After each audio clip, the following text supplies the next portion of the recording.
privilège de laisser le pupitre à un frère que j'aime beaucoup, le pasteur Jean-Emmanuel François. C'est un théologien, c'est un homme qui aime Dieu, qui est sérieux, qui a une crainte de Dieu.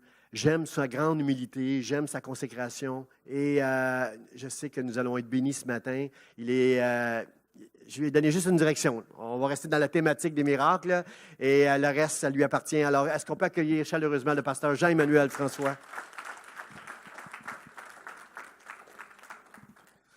Je rends grâce à l'Éternel pour ses bienfaits envers moi, car il m'a délivré, il m'a sauvé et il m'a libéré.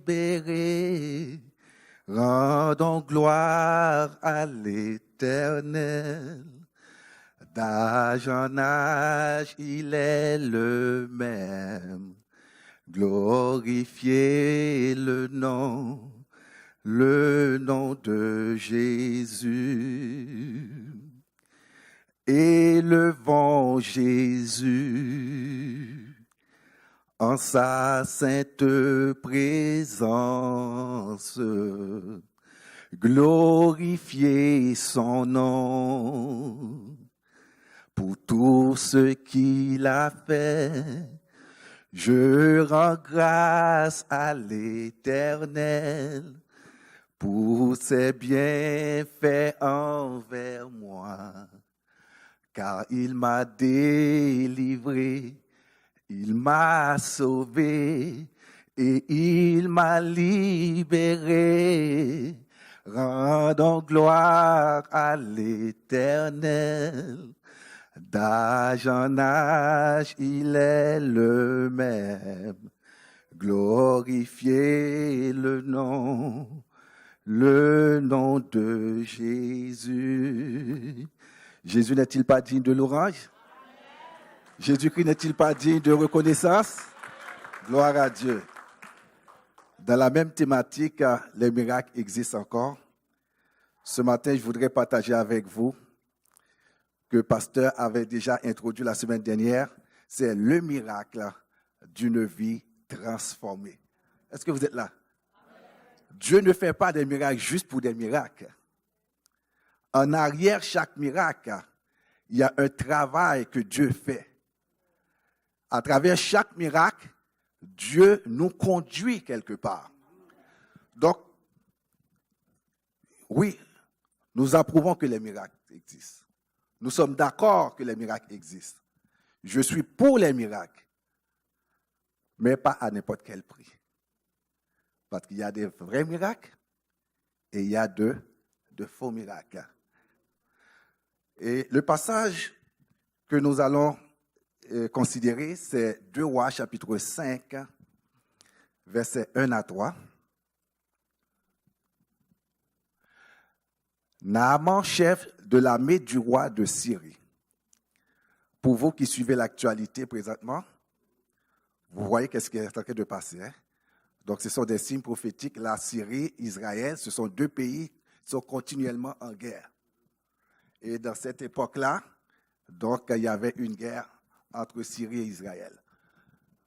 Jouissait de la faveur de son maître et d'une grande considération, car ce n'était pas lui que l'Éternel avait délivré les Syriens qui étaient à ce moment-là sous la domination d'Israël et qui leur payait un tribut. Mais cet homme fort et vaillant était lépreux. Or, les Syriens étaient sortis par troupes et ils avaient amené captive une petite fille du pays d'Israël que j'aurais aimé savoir quel était le nom de cette petite fille, qui était au service de la femme de Naaman. Et elle dit à sa maîtresse, « Oh, si mon Seigneur était auprès du prophète qui est à Samarie, le prophète le guérirait de sa lèpre. » Amen. Merci Seigneur pour cette parole que nous allons partager. Et nous te demandons, Seigneur, d'ouvrir notre cœur, notre esprit, afin que réellement ta parole puisse nous transformer, afin que, Seigneur, nous puissions passer de pire au meilleur, dans le nom de Jésus-Christ. Amen. Vous savez, lorsqu'on va au restaurant, avant de servir le plat principal, il y a toujours une dégustation, un apéritif, n'est-ce pas vrai? Donc, avant d'entrer dans le vif du message, je crois qu'il est important que nous définissions le mot miracle. Je sais que le pasteur en a déjà parlé beaucoup. Donc, dans le contexte de l'Ancien Testament, il y a deux mots en hébreu qui se traduisent généralement par le mot miracle. C'est morphète, qui est une expression du pouvoir et de la puissance de Dieu, d'après Exode 4, verset 21. Et il y a le mot paulao, qui signifie faire quelque chose de merveilleux. Est-ce que notre rencontre avec le Seigneur Jésus était quelque chose de merveilleux? Est-ce que c'était quelque chose de magnifique? Est-ce que c'était quelque chose d'étonnant? Donc déjà, notre vie au Seigneur est un miracle. Est-ce que vous êtes là? Notre nouvelle vie en Jésus-Christ est un miracle. Et dans le Nouveau Testament, le mot qui traduit en français, il n'y a vraiment pas une traduction pour le mot miracle, mais on voit le mot en grec dynamus, ça veut dire puissance, pouvoir. Donc, un miracle, comme pasteur Jean l'avait souligné la semaine dernière, c'est le signe de la manifestation du pouvoir, de la puissance de Dieu et son intervention pour attester la proclamation de l'Évangile, d'après Actes 4, verset 29 à 31. Et il y a le mot sémion, c'est-à-dire signe, miracle, prodige, selon Matthieu 16, verset 1 à 4. Donc, pourquoi le miracle existe encore? Quel est le but des miracles? Le but des miracles, c'est de faire connaître aux hommes la puissance du Seigneur. C'est de lui rendre témoignage. Et nous avons entendu le témoignage de la sœur Monestime. Elle est tellement estimée de Dieu qu'on l'appelle Marie Monestime. Oh, que je suis jaloux. Donc, le miracle est là pour attester et confirmer la prédication. Le miracle ne précède pas, il vient après pour confirmer. Est-ce que vous êtes là avec moi? Le miracle sert à manifester l'approbation de Dieu.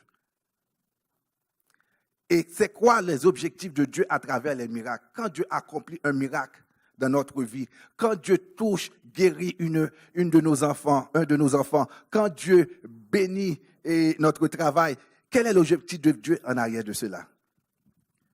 C'est de nous amener les hommes à croire en Jésus-Christ pour le salut de leur âme. Donc, si que nous sommes là que pour des miracles, et puis, oui, Dieu peut faire des miracles pour n'importe qui, mais ça ne nous dit pas que pour autant que tu as le salut. Qu'est-ce qui est plus important? Le salut de mon âme ou un miracle temporaire? Le salut. Donc, le miracle est là pour nous conduire dans une communion intime et profonde avec Jésus-Christ, selon Luc 17, verset 5-6. Ça veut dire que si je suis l'objet d'un miracle et que ça ne me permet pas d'approfondir ma relation avec Dieu, il y a quelque chose qui ne marche pas. Donc, quand Dieu fait un miracle dans ma vie, c'est pour m'amener dans une relation encore plus profonde. Est-ce que vous êtes là à l'église? Nous ne sommes pas là pour nous berner. Oui, on veut des miracles. Oui, le Seigneur est capable de faire des miracles. Mais la suite, qu'est-ce que vous allez faire avec ce miracle-là? Le but de Dieu à travers les miracles, les objectifs, c'est de nous amener à le suivre. Et on voit que dans Matthieu 20, verset 34, donc des gens qui ont suivi Jésus à partir de leur miracle. Le but de miracle, c'est de nous amener les objectifs à glorifier Dieu. Comme je disais tantôt, le miracle ne garantit pas le salut. Parce que le fait d'être l'objet d'un miracle ou exercer un miracle ne nous garantit pas pour autant le salut. Parce que Jésus va dire à certains, oui, j'ai prêché en ton nom. Oui, j'ai guéri des gens en ton nom. Qu'est-ce que Jésus va dire? Arrière de moi, je ne vous ai jamais connu. Donc, il faut être bien compréhensif à cet égard-là. Le fait que je jouis un miracle, Le fait que je peux imposer les mains, quelqu'un soit guéri, c'est pas moi qui le fais, c'est l'action de Dieu. Dieu accomplit sa parole. Mais moi, en tant que personne, je dois avoir une responsabilité de savoir ma communion avec Dieu. Est-ce qu'elle est sincère? Est-ce qu'elle est honnête?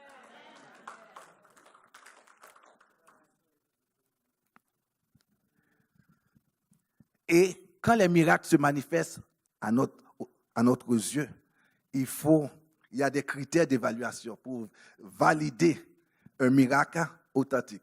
Je vais demander à frère Sylvain, on va regarder une petite vidéo de 3 minutes. C'est très facile. Donc, comment que des miracles peuvent être Sur trouvés? les pieds, et vous voyez, concentrez-vous sur l'ombre. Vous voyez une seule ombre, mais à un moment, vous allez voir Non, plusieurs ombres, et ce monsieur fait le surplace en l'air, certainement suspendu, soutenu par d'autres personnes, et il y a une coupure, il y a une petite coupure à un moment. Après la coupure, vous le voyez maintenant sur terre, la coupure est tellement rapide, mes frères. Nous avons l'expérience des montages et nous savons qu'est-ce qu'il y a derrière. Ce monsieur peut vous tromper, il peut tromper les masses, mais il ne peut pas tromper vraiment les experts en matière de montage vidéo. Donc, regardez ce qui se passe. Une fois encore, une dernière fois, les caméramans zooment sur tout le corps, mais subitement, ce n'est plus sur le corps. Donc, quelqu'un qui prétend marcher dans les airs. Voilà, on se concentre sur les pieds et il fait du surplace. Et plusieurs ombres sont là, certainement soutenues. Et voilà. Et voilà la cassure. La cassure se passe et après cette cassure, le voilà, on le montre en train de marcher. Vraiment, mes frères, c'est absolument terrible les choses que nous sommes en train d'expérimenter.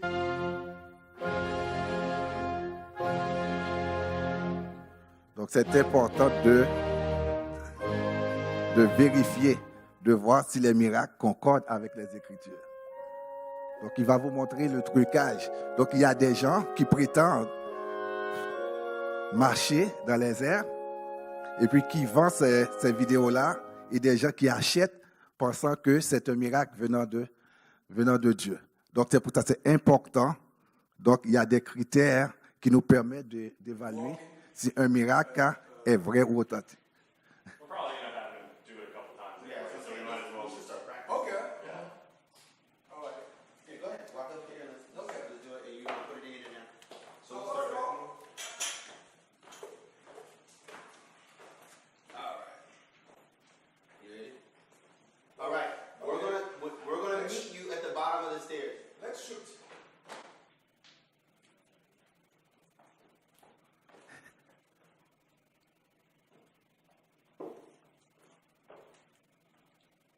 Est-ce que c'est un miracle? Comment on peut le savoir?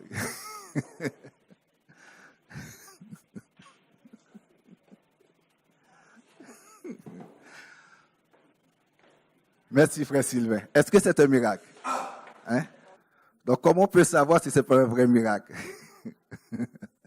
Donc, ça nous prend des critères de la parole de Dieu. C'est pour ça que c'est important.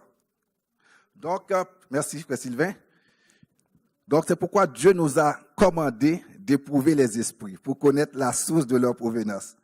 Il est de notre responsabilité de discerner les esprits agissant en arrière du rideau lors de certaines manifestations miraculeuses. On peut voir ça dans Apocalypse 13, versets 1 à 4, et ainsi de suite. Et pour en terminer, lorsque nous voyons ce genre de choses, il y a des questions légitimes qu'on doit se poser devant une manifestation miraculeuse. Le miracle honore-t-il ou déshonore-t-il le nom de Jésus? Est-ce qu'il honore le nom de Jésus? Est-ce que le miracle me rapproche-t-il ou me détourne-t-il de la foi? Donc, quand Dieu fait un acte de accomplir un miracle dans ma vie, ça doit me rapprocher. Lorsque je suis l'objet de miracle, est-ce que j'ai un amour véritable pour les autres? Est-ce que vous êtes là? 1 Corinthiens 13, verset 1 à 3.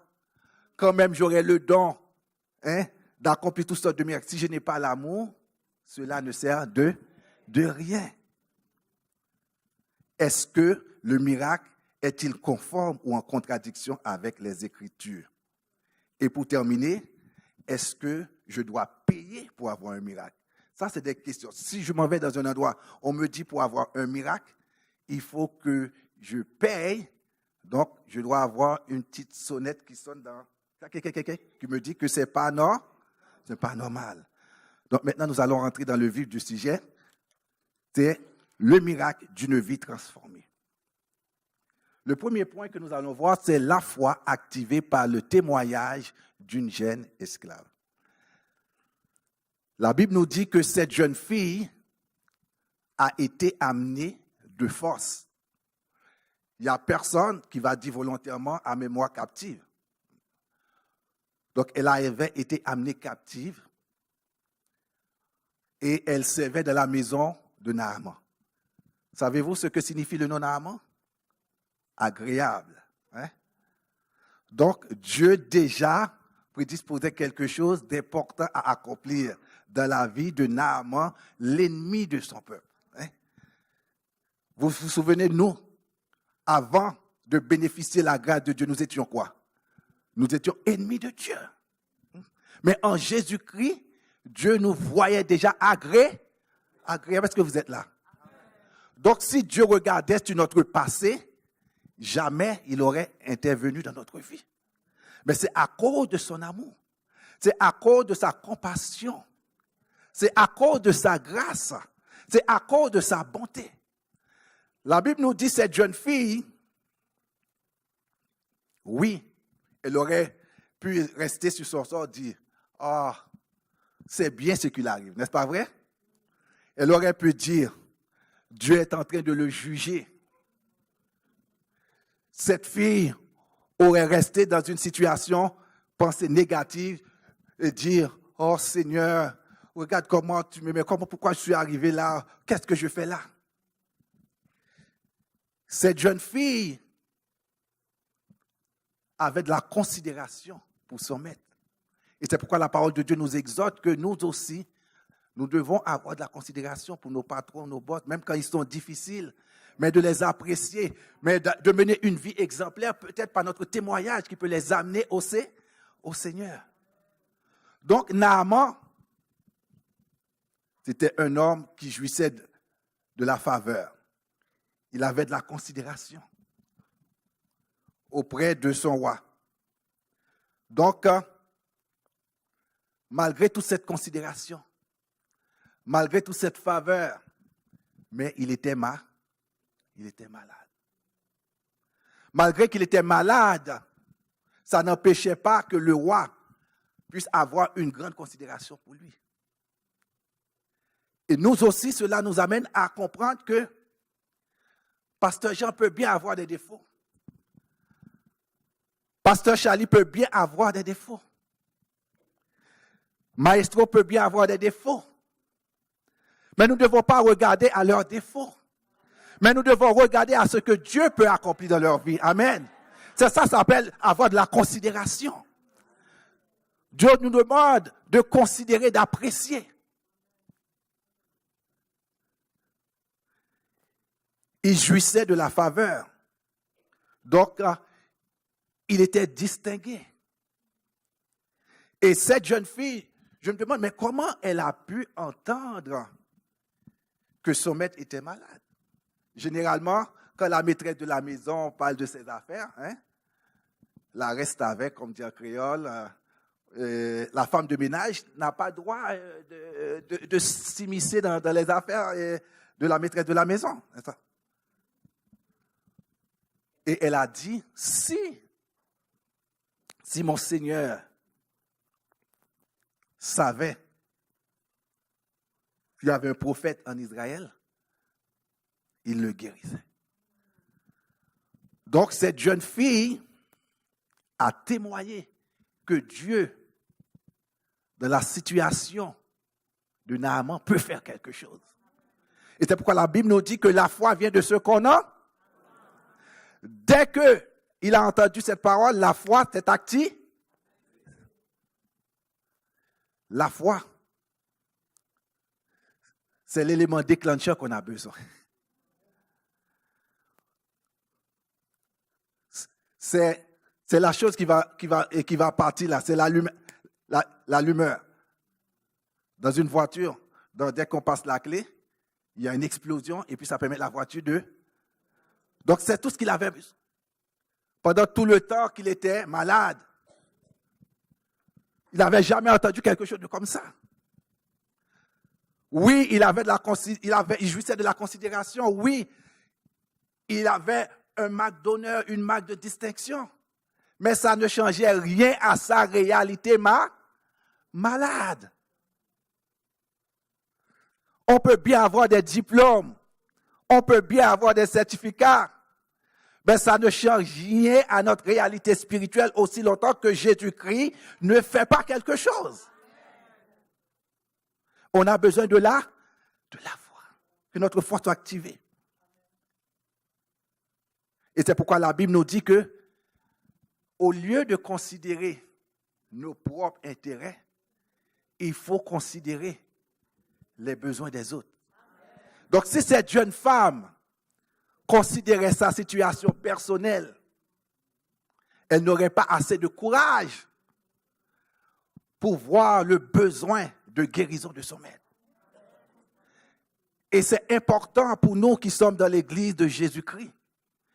L'intérêt des autres doit toujours passer avant le nôtre.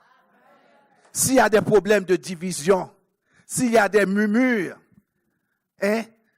s'il y a des secs, pourquoi? C'est parce que l'intérêt de Jésus-Christ n'est pas en premier.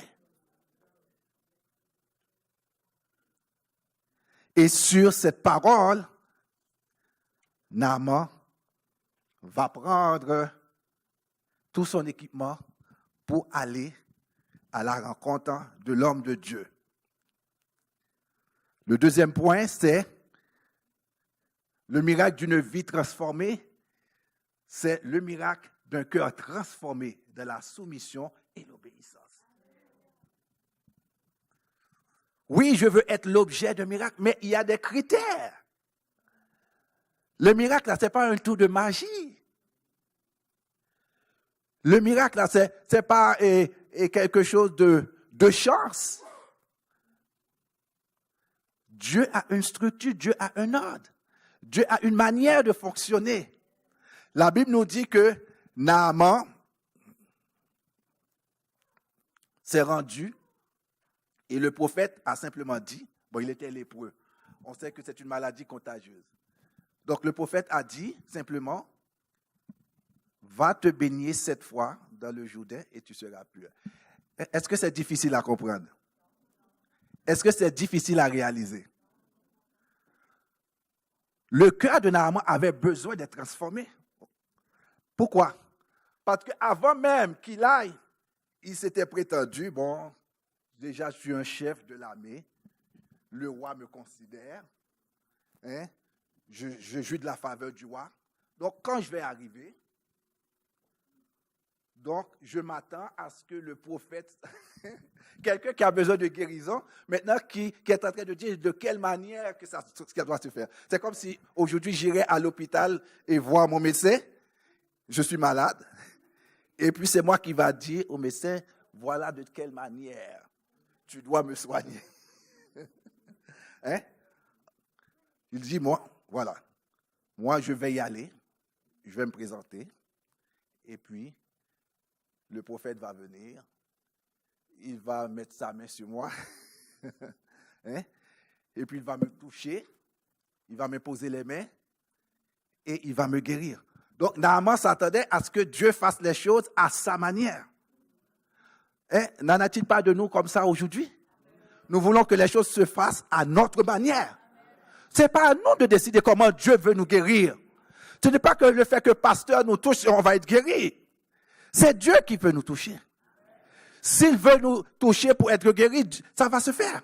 S'il peut déclarer juste un mot pour qu'on soit guéri, on va le faire. Parce que c'est Dieu qui est l'objet de miracle et non pas un homme.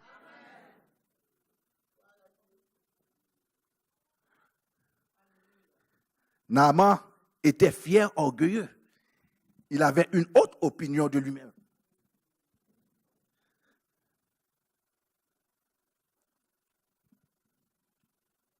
Et c'est pourquoi dans Romains 12, verset 3, il est dit, par la grâce de Dieu qui m'a été donnée, je dis à chacun de vous, de ne pas avoir de lui-même une trop haute opinion, mais de revêtir des sentiments modestes, selon la mesure de foi que Dieu a départie à chacun. Pour lui, il croyait faire une faveur à Élisée le prophète, alors que c'est lui qui en avait besoin. Nous ne venons pas à l'église pour faire faveur à Pasteur Jean.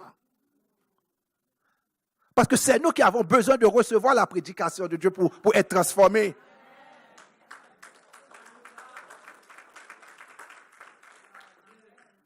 La Bible nous dit qu'il s'est mis à faire des comparaisons. Le prophète lui a dit simplement d'aller se baigner dans le Jourdain 7 fois.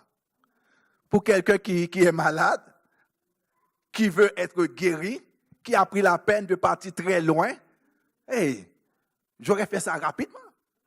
Parce que c'est ça qui est important pour moi, être guéri. Donc maintenant, il commence à élaborer. Il commence à dire, les fleuves de mon pays sont meilleurs. Mais oui, les fleuves de ton pays sont meilleurs. Mais qui t'a dit dans ton pays d'aller te jeter dans ces fleuves-là pour être guéri? Personne. C'est Dieu qui décide où, comment et quand il va te guérir. Est-ce que vous êtes là?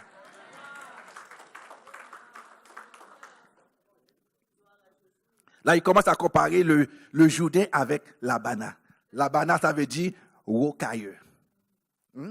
Rocailleux, c'est-à-dire c'est un endroit qu'on a besoin de nettoyer. Quand un jardin est rocailleux, qu'est-ce qu'on fait? On doit enlever. Est-ce que quelqu'un peut être guéri dans une terre rocailleuse? Non. Une terre rocailleuse n'est pas propice pour un miracle. Et là, il commence à comparer le papa. Papa, ça veut dire rapide. Un courant fort qui brise, qui rompt, qui détruit, qui anéantit tout sur son passage. Donc, Dieu n'a pas d'intérêt à te dire d'aller te baigner dans un fleuve dont le courant est rapide. Qu'est-ce qui va arriver? Il va t'emporter. Donc, pourquoi Dieu a choisi le Jourdain? Le Jourdain, ça veut dire celui qui descend. Est-ce que vous êtes là? Le Jourdain, c'est quelque chose de merveilleux sans le savoir. Naaman va devenir le précurseur de tous ceux qui vont s'engager avec Dieu au moyen du baptême. N'est-ce pas vrai? Donc, l'acte merveilleux du baptême, c'est quoi? On plonge, n'est-ce pas vrai? On est mort et quand on est là, on ressuscite.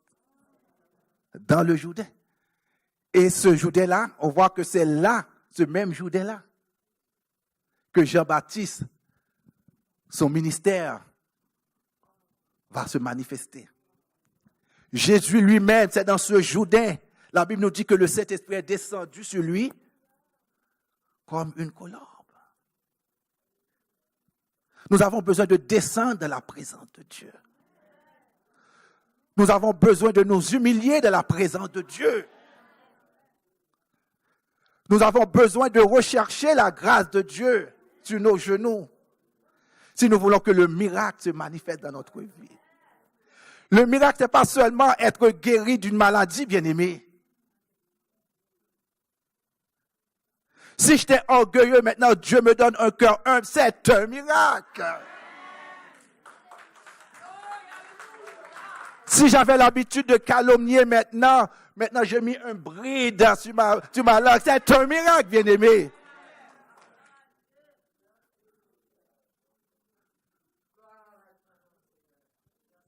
Si j'étais timide, et maintenant je peux témoigner à plein gosier, c'est un miracle.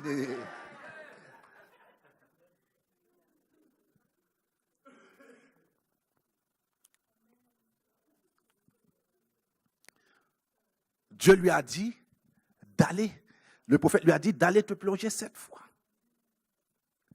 Et c'est pourquoi nous chantons dans le livre un cantique, souvent, pour nous les Haïtiens qui le connaissent peut-être, à la croix où mourit mon sauveur. Il y a une partie qui dit, pauvre âme, viens au pied du seau, à la source ouverte à tout pécheur. Viens-t'y plonger. Viens-t'y plonger, trouver le bonheur à son nom là, la gloire. voilà le miracle. Viens t'y plonger. Jacques va dire, celui qui aura plongé les regards dans la loi parfaite de l'Éternel, il verra comment sa vie est de manière à être transformée, bien aimé. Voilà pourquoi le prophète a dit d'aller d'y plonger. Lui, il voulait faire la résistance. Et le troisième point, pour terminer, non seulement il a compris qu'il devait s'humilier, maintenant la parole de Dieu nous dit que les serviteurs vont lui parler. On dit, regarde, si on t'avait demandé quelque chose de difficile, ne l'aurais-tu pas fait? Hein? Dieu n'est pas si compliqué comme vous le pensez. Dieu ne nous demande jamais quelque chose qui est de trop difficile. Dieu nous demande l'obéissance et la soumission pour jouir de sa faveur, pour jouir de sa grâce, pour jouir de sa bénédiction. C'est tout ce que Dieu a demandé. Maintenant, Dieu va utiliser ses propres serviteurs maintenant pour dire à Naaman, écoute, si on t'avait demandé quelque chose de difficile, ne l'aurais-tu pas fait? Des fois, quand je fais le 51, je passe devant l'oratoire, je vois les gens qui font leur pénitence, qui montent à genoux les marches escaliers. Je dis, waouh, que c'est douloureux. Ils prennent le temps de monter à genoux, surtout l'escalier au milieu. À genoux. Tout ça pourquoi? Pour obtenir peut-être la faveur de Dieu. Et pourtant, Dieu, ce n'est pas ça qu'il a dit. Dieu ne nous demande pas de faire des choses extraordinaires. C'est l'obéissance et la soumission. Va te baigner 7 fois. La Bible nous dit qu'il s'est plongé 7 fois et après, il a été guéri. Il a été guéri. Le troisième point, maintenant, nous voyons que une vie transformée dans la joie et la paix.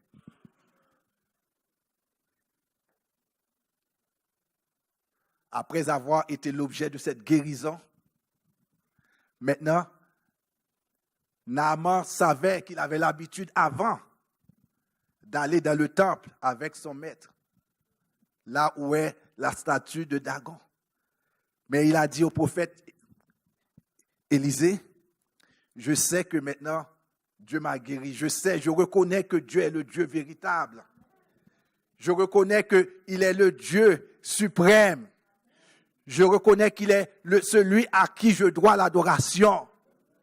Mais dans l'exercice de mon travail, mais je dois accompagner. Et quand il se met à genoux, mais je mets à genoux de pied, mais mon cœur n'est plus dans cette affaire-là. Est-ce que vous êtes là? Donc quand Dieu nous guérit, quand Dieu exerce un miracle, mais c'est tout à l'intérieur de nous qui change. Il ne s'intéresse pas seulement au côté physique, mais il graduellement, progressivement, de jour en jour, il est en train de faire une œuvre à l'intérieur pour qu'on puisse devenir à la statue parfaite de Jésus, de Jésus-Christ. Et après ces doléances, la Bible nous dit que le prophète lui a dit, t'en fais pas, va en paix. Va en paix. Parce que maintenant, tu as l'assurance de la vie éternelle. Tu as l'assurance, tu es béni de Dieu. Tu n'as pas besoin de t'en faire. C'est votre cas, des situations contre vous. Mais vous avez besoin de la paix de Dieu ce matin. Parce que la parole nous dit que la paix de Dieu qui surpasse toute intelligence garde vos cœurs et vos pensées en Jésus-Christ. Dans Luc 7, 50, la Bible nous dit que Jésus-Christ, lorsque cette femme, l'objet de guérison, la femme de perte de sang, toute tremblante, Jésus lui dit, va en paix. Dans Luc 8, verset 48, cette femme pécheresse sur laquelle Simon longeait le doigt, elle là, cette pécheresse-là. La Bible nous dit quand elle est sortie de la présence de Jésus-Christ, elle avait une paix, bien-aimé. Donc, le miracle existe encore. Pourquoi? Parce que le miracle de Dieu dans notre vie est là pour activer notre foi. Donc, si Dieu a fait cela pour Sœur Marie, il peut le faire pour moi aussi. Si Dieu a guéri Sœur X, Sœur Y, il va le faire pour moi. Et c'est pourquoi nous avons dit que les miracles ont objectif de rendre témoignage. Comment que ma foi peut être activée?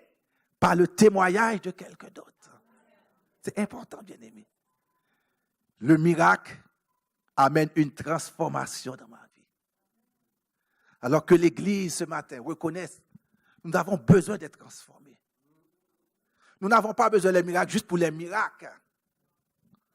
Mais nous avons besoin des miracles pour qu'ils nous rapprochent de Dieu. Pour que nous puissions servir de Dieu avec amour. Pour que nous puissions aimer les frères.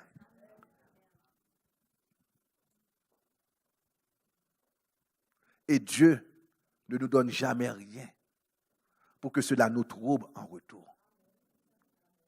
Et c'est pourquoi il a dit, va en paix. Ce matin, l'Église de Jésus-Christ, je vous convie.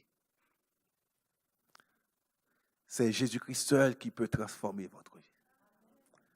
C'est Jésus-Christ seul qui peut transformer notre cœur. Et c'est pourquoi le frère inspiré, il a dit, viens me transformer. Le miracle que nous avons besoin, c'est une transformation, bien-aimé. Si je venais à l'église juste pour venir, maintenant je ne vais plus venir à l'église juste pour venir à l'église. Si je venais juste pour regarder la manière que le frère ou la sœur est habillé, maintenant, Seigneur, je veux que tu transformes mon cœur. Si je venais juste pour critiquer, Seigneur, je veux que tu transformes mes pensées. Que l'Église se mette debout ce matin. Levons-nous.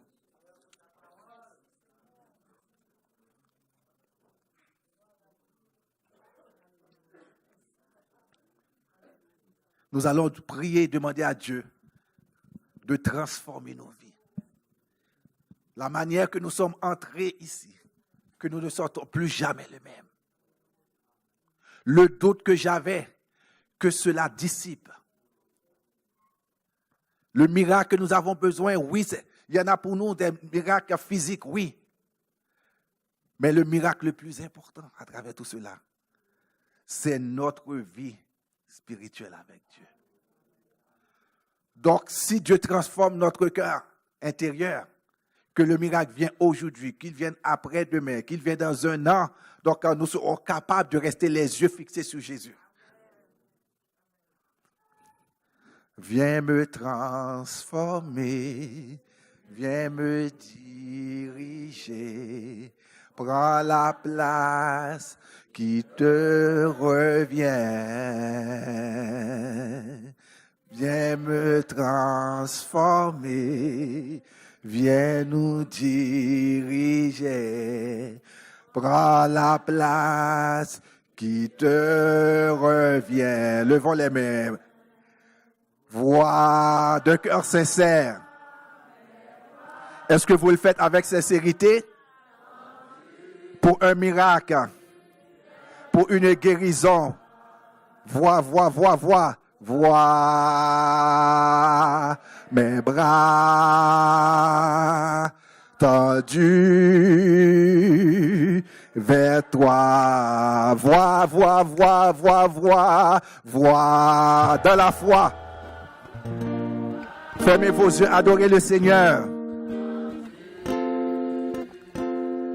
Vers toi, d'un cœur sincère, voix. Mes bras tendus vers toi. Viens me transformer. Viens me transformer. Si le Seigneur a parlé à votre cœur, et vous avez senti le besoin de s'approcher de la présence de Dieu, vous êtes libre. Ne pensez pas, moi, je n'ai pas le pouvoir. Je n'ai pas un super capacité. Mais c'est Dieu qui peut transformer.